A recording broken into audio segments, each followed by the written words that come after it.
Assalamualaikum warahmatullahi wabarakatuh. Saya Ella Dwi Pujana Asyani dengan NIM 2134322. Pada kesempatan kali ini, saya akan menjelaskan tentang pengantar sistem komputer.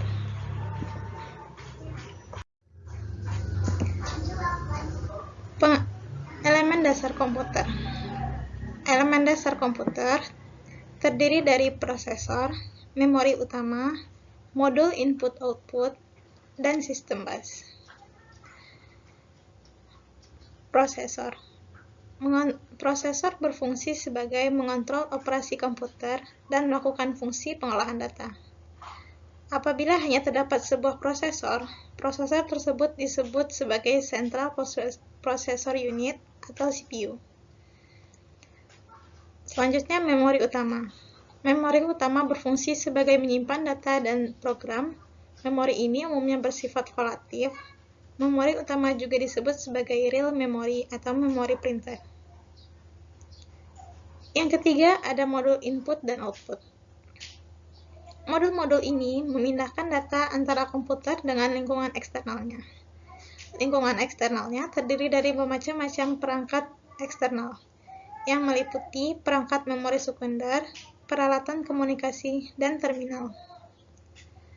Terakhir yaitu sistem bus. Pada sistem bus, ada beberapa struktur dan mekanisme yang melakukan komunikasi antara prosesor, memori utama, dan modul input-output. Selanjutnya, register prosesor. Sebuah prosesor terdiri dari sejumlah register yang merupakan memori berkecepatan paling tinggi dan berukuran lebih kecil daripada memori utama. Register di dalam prosesor memiliki dua fungsi. Yang pertama yaitu User Visible Register. User Visible Register dapat dipakai oleh seluruh program, termasuk program aplikasi dan program sistem. Yang kedua ada Control Register dan Status Register. Digunakan oleh prosesor untuk mengontrol operasi prosesor dan mengontrol eksekusi program. Program counter atau PC berisi alamat instruksi yang akan diambil. Instruction Register atau IR berisi instruksi yang terakhir digunakan.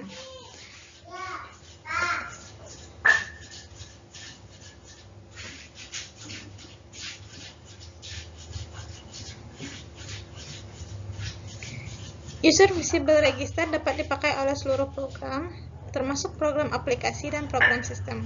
Jenis register yang pada umumnya tersedia adalah register data, alamat, dan kode kondisi. Selanjutnya ada proses pengeksekusi instruksi. Secara umum, aksi pemrosesan instruksi dapat digolongkan menjadi 4 kategori. Yang pertama, prosesor ke memori. Yang kedua, prosesor ke input atau output. Yang ketiga, pengolahan data. Yang keempat adalah kontrol. Eksekusi instruksi adalah fungsi dasar yang dilakukan oleh sebuah komputer. Bentuk paling sederhananya adalah dalam pengolahan instruksi terdiri dari dua langkah, yaitu prosesor membaca fetch dan mengeksekusi atau execute instruksi itu. Prosesor ke memori. Data dapat dipindahkan dari prosesor ke memori atau dari memori ke prosesor. Prosesor ke input-output. Data dapat dipindahkan dari perangkat periferal atau ke perangkat periferal dengan melakukan pemindahan antara prosesor dengan modul input-output. Pengolahan data. Prosesor dapat melakukan operasi aritmetik atau logik terhadap data. Kontrol, sebuah instruksi yang digunakan untuk melakukan perubahan pada urutan eksekusi. Proses pengeksekusi instruksi. Suatu modul input-output, misalnya disk controller, dapat saling bertukar data secara langsung dengan prosesor. Sesaat setelah prosesor dapat menginisiasi pembacaan dan atau penulisan dengan memori yang menandai alamat suatu lokasi tertentu, maka prosesor juga dapat membaca data dari modul input atau output. Pada penulisan ke modul input atau output, prosesor mengidentifikasi perangkat tertentu yang dikontrol oleh modul input atau output tertentu. Interupsi. Sebenarnya, semua komputer memiliki mekanisme yang modul-modul lainnya dapat menginterupsi pengolahan normal prosesor itu. Interrupt ditunjukkan terutama sebagai cara untuk meningkatkan efisiensi pengolahan. Misalnya, umumnya perangkat eksternal lebih lambat dibandingkan dengan prosesor. Sebuah prosesor dapat memindahkan data ke sebuah printer yang menggunakan pola siklus instruksi. Kelas interupsi. Program. Kelas instruksi program dihasilkan oleh beberapa kondisi yang terjadi sebagai hasil eksekusi sebuah instruksi. Misalnya overflow aritmetik, pembagian dengan nol, usaha untuk mengeksekusi instruksi mesin secara legal, dan referensi ruang memori yang berada di luar dan diizinkan untuk pengguna. Kelas interupsi timer atau clock dihasilkan oleh sebuah clock yang berada di dalam prosesor. Hal ini memungkinkan sistem operasi untuk melakukan fungsi-fungsi tertentu seperti biasanya.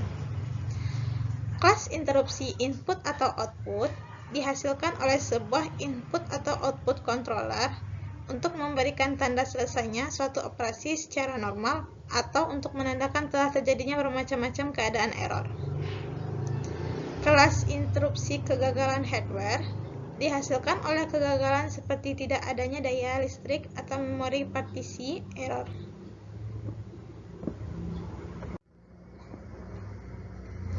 Interupsi dan siklus instruksi. Interrupt adalah sebuah interupsi terhadap rangkaian eksekusi normal. Jadi, program pengguna tidak harus berisi kode khusus untuk mengakomodasi interrupt. Pada siklus interrupt, prosesor memeriksa apakah telah terjadi interrupt yang diindikasi oleh adanya sinyal interrupt.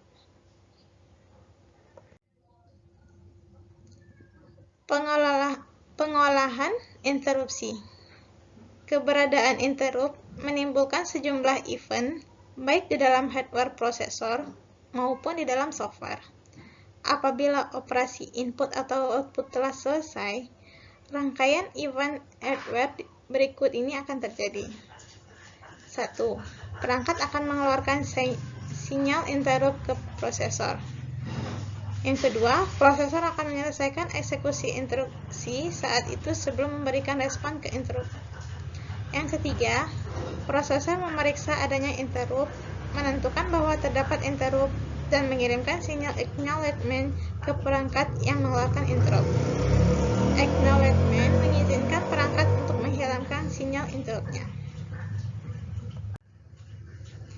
Sekarang, prosesor perlu menyiapkan pemindahan kontrol ke interrupt rutin. Terjadinya interrupt, informasi minimum yang dibutuhkan adalah program status word dan lokasi instruksi berikutnya yang akan dieksekusi yang terdapat dalam program counter. Informasi ini dapat di-push ke dalam sistem control stack. Kemudian, prosesor dapat memuatkan program counter dengan lokasi entry program interrupt handling yang akan memberikan respon ke interrupt itu. Sekarang, interrupt handler dapat melanjutkan untuk memproses interrupt. Pada saat pengolahan interrupt selesai, nilai-nilai register yang disimpan dicari dari stack dan menyimpannya ke register. Aksi akhir yang dilakukan adalah menyimpan kembali nilai-nilai PSW dan counter stack.